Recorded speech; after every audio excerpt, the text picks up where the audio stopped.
Birmingham, Alabama was a highly segregated place in the 1960s. It was known as a place of violence, so much to the point that it was known as Birmingham.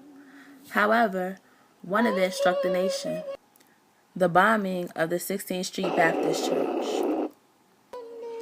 A tragic event that occurred on September 15, 1963. Dynamite was placed on the steps by a member of the KKK, which caused the explosion and the death of 4 innocent young girls: Cynthia Wesley, Addie Mae Collins, and Carol Robinson, who were all 14 years old, and Denise McNair, who was only 11. Dr. Martin Luther King Jr. approached all of the families with a desire to have all 4 of the funerals together. However, the family of Carol Robinson wanted to hold a private service, so Dr. Martin Luther King delivered the services for Addie Mae Collins, Denise McNair, and Cynthia Wesley. Looking for whomever was responsible, the governor at that time, Governor Wallace, was blamed for the bombing because the week before it occurred, he said, to stop immigration, Alabama needed a few first-class funerals. A man by the name of Robert Chambers was convicted for the murder later in 1993. However, he was found innocent on those charges, but he did receive a fine and jail time for the possession of dynamite. In 1977, there was a new elected Attorney General of Alabama by the name of Bill Baxley, who reopened the case with evidence that had not been used and a witness, Elizabeth Cobb, who happened to be the niece of Chambers. She said, as they watched the news that day, he said, it wasn't supposed to hurt anybody. It went off at the wrong time.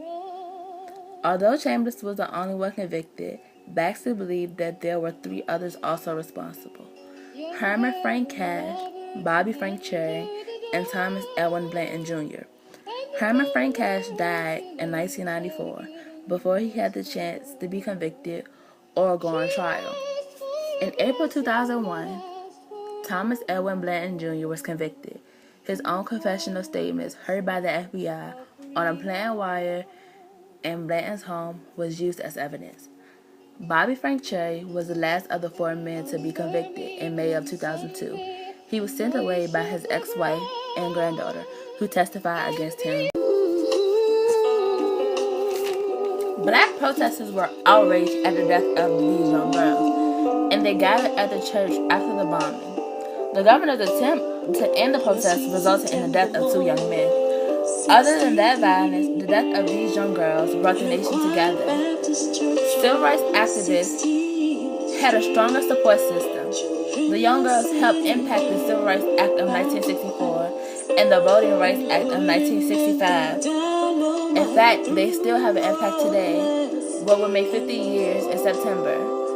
On May 24th, President Barack Obama signed a bill that awarded the 4 young girls with the Congressional Gold Medal, a recognition for a change of history or an impact on history. It just shows that those 4 young girls were brought to justice and will not be forgotten.